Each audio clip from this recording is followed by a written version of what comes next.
দিনটা ছিল অগস্ট মাসের ১৬ তারিখ, দিদুর জন্মদিন। সকাল সকাল লেগে পড়লাম মাংস রান্না করতে। মাংস মানে আলু তো থাকবেই, তাই সেটাও ভেজে রেখেছিলাম। তারপর চললাম দিদুর বাড়ি আর আনানো হলো কেকস থেকে দিদুর জন্য এই এক্সেল কেকটা। দিদুর জন্য আবার বেগুনি ভাজতে গিয়ে কেক কাটার ভিডিওটাই আর তোলা হয়নি। Happy birthday দিদু।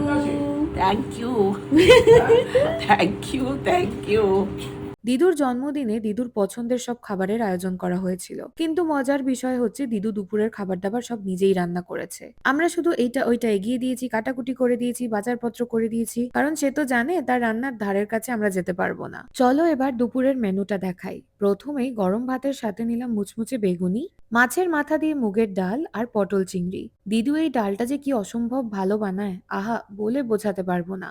ঘিয়ে ভরপুর একেবারে, তার সাথে পটল চিংড়িটা অসাধারণ লাগছিল। এই পটলটাও এত সুন্দর হয়েছিল যে আলাদা করে আবার নিয়ে পরে ভাত দিয়ে খেয়েছি। আমি যেই বেগুনিটা বানাই এইটা দিদুর ভীষণ পছন্দের। আমাকে দেখলেই বলে বেগুনিটা বানিয়ে দে তো, তাই জন্মদিনে এইটা তো মিস করা যেতই না। আর মাছের মাথায় এই যে তেলটা থাকে না, এটা তো শো স্টপার।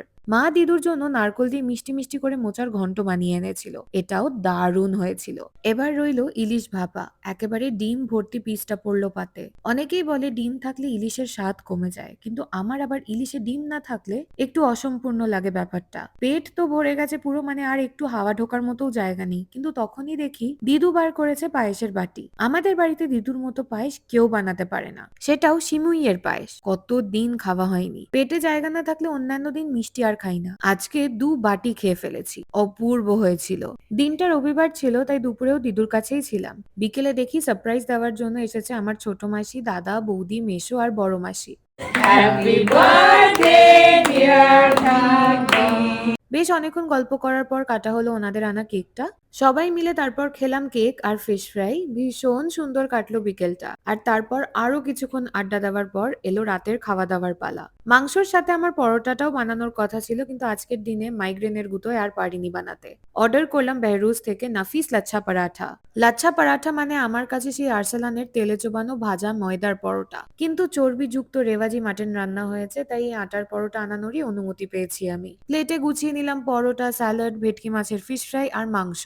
মাংসটা বাবা আগের দিন রাতে ম্যারিনেট করে দিয়েছিল, আমি সকালবেলা শুধু কষিয়েছিলাম গোটা গরম মশলা, আদা রসুন বাটা এইসব দিয়ে। তারপর তো বানিয়েছি আলু দিয়ে ঝোল। সবাই খেয়ে বলেছে নাকি দারুণ হয়েছে। এই মাংসের ঝোলের রেসিপি আমার চ্যানেলে আপলোড করা আছে। রেসিপিটা কারোর দরকার পড়লে তার জন্য রেসিপি লিঙ্কটা আমি কমেন্ট সেকশনে পিন করে দিচ্ছি। ফিশ ফ্রাইটাও দারুণ হয়েছিল। পরোটা দিয়ে মাংস ভালো লাগে সেই বিষয়ে কোনো সন্দেহ নেই, কিন্তু মাংস থাকলে একটু ভাত আর সাথে গন্ধরাজ লেবু না খেলে ঠিক চলে না। উফ, দারুণ খেলাম। এই করতে করতেই ঘড়িতে বাজলো প্রায় ১২টা, আর বৃষ্টির এই ঠান্ডা ঠান্ডা রাতে আমরা রওনা দিলাম বাড়ির উদ্দেশ্যে। ভীষণ সুন্দর কাটলো দিনটা।